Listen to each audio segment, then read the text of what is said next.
Well, hello to all my physics pals. Paul Lake here with another physics problem solved. We got an energy problem. We got a block that's going to slide down a ramp and compress a spring.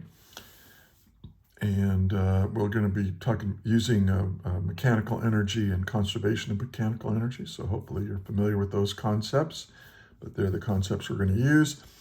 We've got a block of mass 12 kilograms that slides from rest down a frictionless 35-degree incline and is stopped by a strong spring with a spring constant of 3 times 10 to the 4 newtons per meter.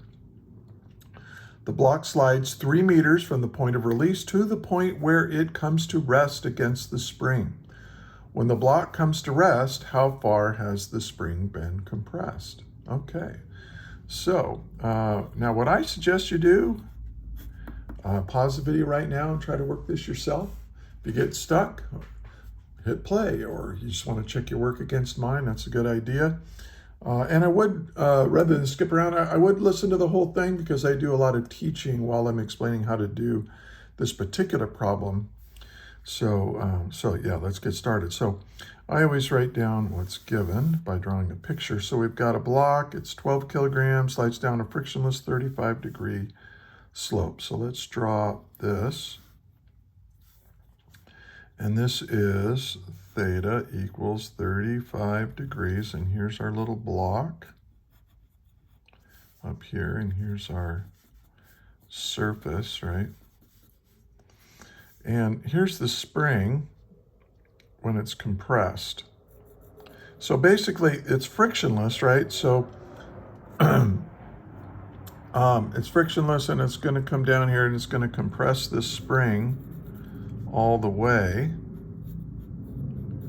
So here it is with the spring compressed, and here's this spring is a spring constant of 3 times 10 to the 4 newtons per meter. And we have, the mass of this is 12 kilograms, right? But we also know that it starts from rest. So I like to say, okay, V naught, the velocity when, at the beginning of the problem is 0. And then the velocity here is 0 too, right? Our final velocity, we're going to smush that spring in. And this distance is, from here down to here is 3 meters. I'll call that delta x. It's going to fall 3 meters. Now, you know what? I'm going to call that distance d, because I'm going to call delta x is going to be, x is going to be how much, because what we want to find is how much the spring is compressed, and I'll just call that x. And that's the max spring compression. Okay. And so let's solve it. And I think it's a good idea to draw a picture of the problem so you really understand what's going on. So, so we have a block sliding down from here to here, and there's no friction, right? I'll just put no friction. Okay, now I hope you can recognize this problem as, as being an energy problem. And energy problems are good when you know the beginning state and you know the ending state, and you don't, and you're not necessarily dealing with time. If you're going to deal with time, you're probably going to need to use kinematics, but time is not part of this problem. So when I get a problem that doesn't have time in it, I think energy. Okay. Now here's my favorite, one of my favorite equations in mechanics. And not everyone teaches this, so you might not have seen this in your physics class, but the work done by non-conservative forces results in a change in mechanical energy of our system. Okay, so what are non-conservative forces? Non-conservative forces are forces that, that they change the amount of energy we have in our system. They, like an applied force, if you push on something, you're taking energy from yourself, and through the application of a force, you're transferring energy to this, to an object, and giving it kinetic energy, maybe. So that would be a non-conservative force because the object had its energy changed. Friction is one of the most common non-conservative forces you're going to deal with, and usually, if something is sliding down a ramp like this, friction will take mechanical energy away, right? But in this problem, it's frictionless. There is no friction. There's no applied force. Somebody's holding this and then releasing it, so they're not putting any work into it. And so the work done there is no work done by non-conservative forces. So the work done by non-conservative force is equal to zero. That means the change in mechanical energy is also zero. And that means that now what is the change in mechanical energy? Well, that's the final mechanical energy minus the initial mechanical energy. So this is equal to zero. And what that means is that when you have a problem where there are no non-conservative forces, you can just say that the initial mechanical energy will equal the final mechanical energy. And then you fill this in, you get an equation that helps you solve the problem. So I look at the problem initially and I go, well, what kind of energy does it have? Well, remember the mechanical energy is the initial elastic potential energy. I use capital U to represent potential energy. So the potential energy, E is for elastic, like springs, initial. And then we have the gravitational potential energy, initial. And then we have the initial kinetic energy. Now this is going to be equal to the final plus the final plus the final of those three kinds of energy, because this is how mechanical energy is defined, to be the sum of these. And then what you do is you take this big long thing right here and you apply it to the specific problem that you have. Now initially, let's look at this guy. He's not this guy's not attached to a spring. There's no stretched or compressed spring yet, right? So there is no elastic potential energy. Now there is gravitational potential energy, and what we're going to do, because it has height, and what we're going to do is we're going to find a convenient place to measure height from. And just this thing gets compressed all the way down here, so just measure height from its lowest position right here. We'll figure out what that is. So I'm just going to say U equals 0, U sub G equals 0 right here. And then we have height right here, so we'll just say, okay, that's mgh. So I'll call this the height of the block or the mass or whatever. Okay, now it also says that initially it's not moving. So this is 0. And so now we can, so we're done with the initial mechanical energy side of this equation.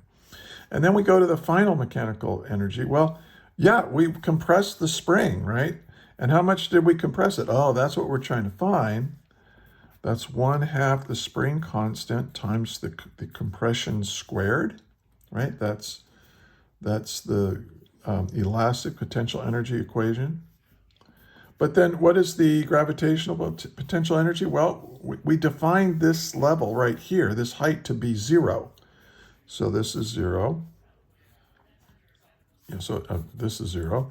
And then, of course, it's not moving at the end. And so this is 0. So we get this, let me just erase that.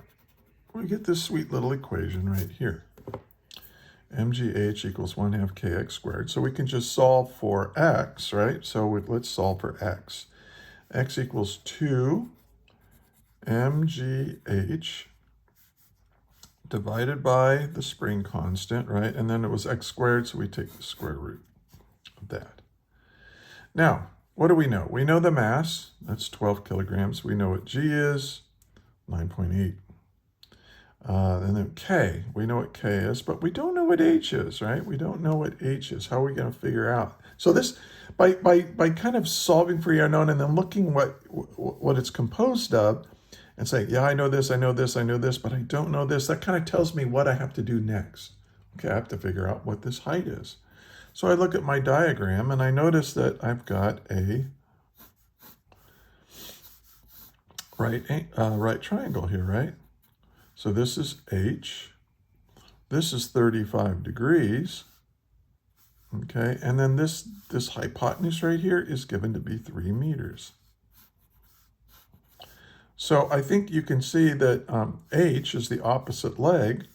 So I can say, hey, H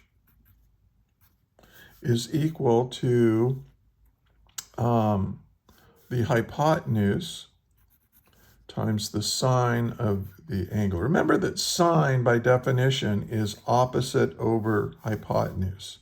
That's what sine means for a right triangle. And I just solve for the opposite by multiplying by the hypotenuse, right? So anyway, we have that. And we know what this angle is. So let's plug in our, let's plug the values in now. 2 times the mass. The mass is 12 kilograms. And then G. Well, gravity pulls down with 8.9 newtons of force for every kilogram of mass. That's how I like to express it. But you can use meters per second squared as well, because a kilogram meter per second squared is a newton, and that's what we want to end up with here. And then the height is 3 meters times the sine of 35 degrees. So you could calculate this separately and then plug it in if you want to. That's up to you.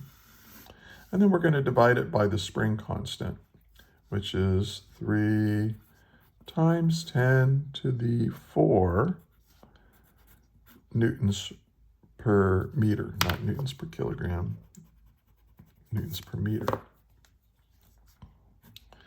Hey, if you find this helpful, would you do me a favor right now? Just like the video. If you're a physics student, subscribe to the channel.